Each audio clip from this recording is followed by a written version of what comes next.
Back to our channel Lavanya Family Vlogs. Today recipe వచ్చి కొరమీను చేపల పులుసు అండి. నేను 2 kgs కొరమీను చేపలు తీసుకున్నాను. హాఫ్ కేజీ క్లీన్కి పోయిందండి. నేను ఈ కొరమీను చేపలను రాళ్ళుప్పు వేసి క్లీనింగ్ చేసుకున్నానండి. రాళ్ళుప్పు నిమ్మరసం వేసి క్లీనింగ్ చేసుకున్నాను. స్మెల్ అనేది రాదు రాళ్ళుప్పు వేయడం వల్ల.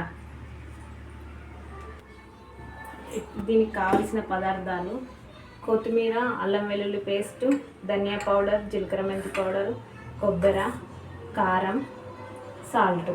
నేను ఫస్ట్ ఉల్లిపాయలు కాల్చుకొని ఇలా పేస్ట్ చేసుకున్నానండి. మరియు చింతపండు నేను 1/2 kg తీసుకున్నానండి. ఇప్పుడు నేను క్లీన్ చేసి పెట్టుకున్న దానిలో కొంచెం సాల్ట్, అల్లం వెల్లుల్లి పేస్ట్, కొంచెం పసుపు, కొంచెం కారం,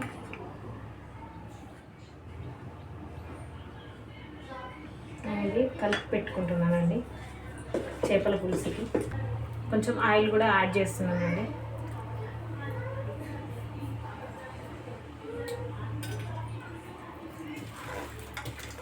ఇలా కలిపి పెట్టుకోవడం వల్ల స్మెల్ అనేది రాదు, చేపల స్మెల్ అనేది.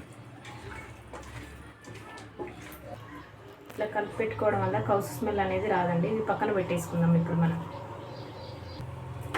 స్టవ్ వెలిగించి బాగా పెట్టుకుందామండి. ఇప్పుడు మనం ఆయిల్ వేసుకుందాం. చేపల పులుసుకి ఆయిల్ ఎక్కువ పట్టుద్దండి. ఆయిల్ వేడెక్కిన తర్వాత మనం ఉల్లిపాయ పేస్ట్ వేసుకుందాం.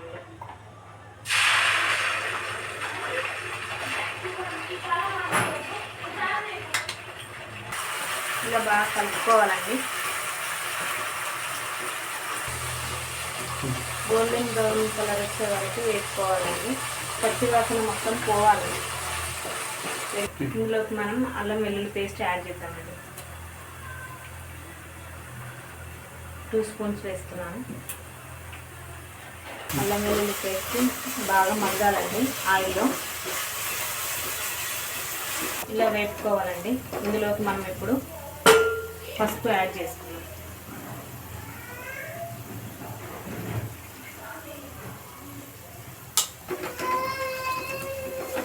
ఇందులోకి ఇప్పుడు తగినంత కారం,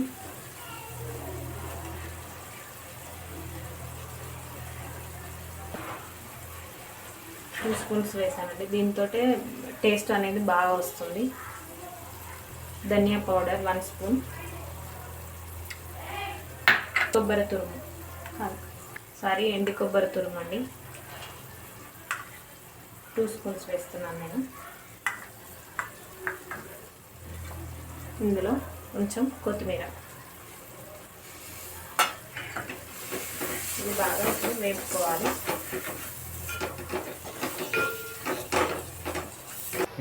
మసాలా అంతా బాగా వేగిందండి. ఇందులోకి మనం ఇప్పుడు చింతపండు పులుసు వేసుకున్నామండి.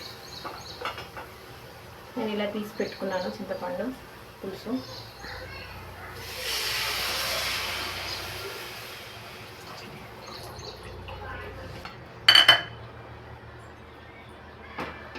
ఇలా బాగా కలుపుకున్నాము. ఇందులోకి మనం ఇప్పుడు సాల్ట్ యాడ్ చేసుకున్నాము.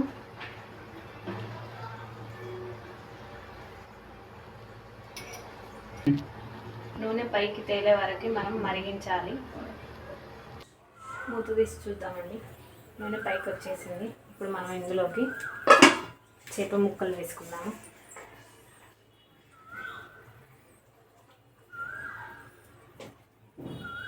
ఇలా వేసుకోవాలి. మనం గంట పెట్టి కలబెట్టొద్దు. ఇలా పట్టుకొని ఇట్లా యాడ్ చేసుకోవాలి. ఒక 5 minutes సిమ్లో పెట్టుకోవాలండి. ఇవి ఉడికే వరకు చేప ముక్కలు 5 minutesలో ఉడికిపోతాయి. మూత తీసి చూద్దామండి. ఇప్పుడు నూనె పైకి తేలింది. గరిటె పెట్టి కలపొద్దు. కలపడం వల్ల ముక్క అనేది విరిగిపోతుంది. మధ్య మధ్యలో కడాయిని పట్టుకొని ఇలా తిప్పుకోవాలి. ఆల్మోస్ట్ ఉడికిపోయింది. 2 minutes యూజ్ చేసుకొని దింపేసుకుందాం.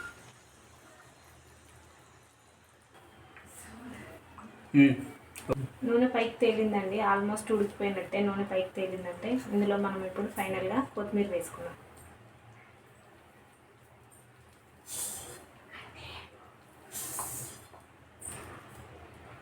స్టవ్ ఆఫ్ చేసి సర్వింగ్ బౌల్లోకి తీసుకుందామండి. చేపల పులుసు ఆల్మోస్ట్ రెడీ అయిపోయినట్టే.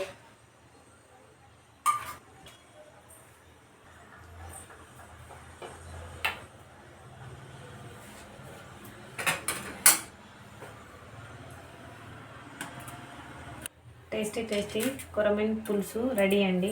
మీరు కూడా ట్రై చేసి ఎలా ఉందో కామెంట్ రూపంలో చెప్పండి.